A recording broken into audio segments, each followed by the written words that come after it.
Hi guys, good morning. Agluto tayo tatlati pork sinigang. Sakto na nga pa nagtutudo, kailangan tayo ti sabaw.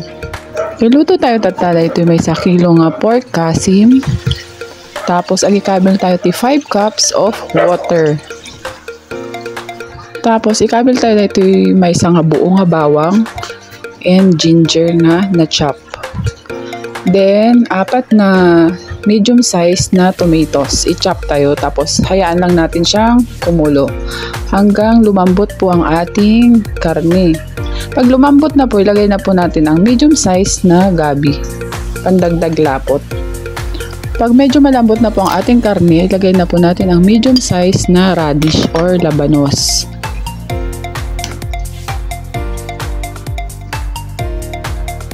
Tapos hayaan lang po natin kumulo. Then pag medyo nalok na yung karne, kabil tayo ito okra ken sitaw. Mix all together natin para magpantay-pantay po ang pagkaluto ng ating mga gulay at karne.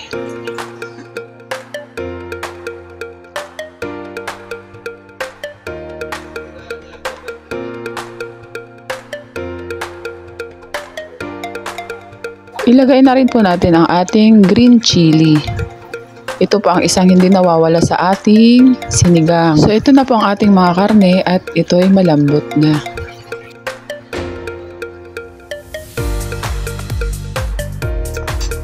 Maglagay po tayo ng isang sachet na Knorr sinigang mix with gabi para aasin po ang ating sinigang.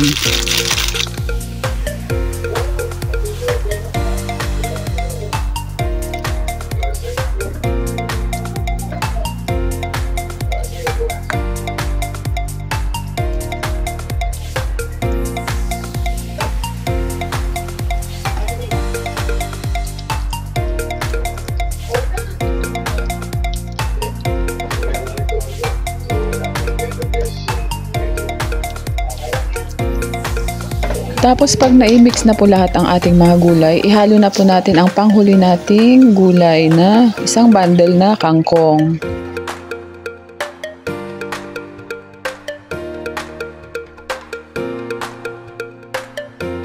Hayaan lang po natin kumulo ng mga 1 minute.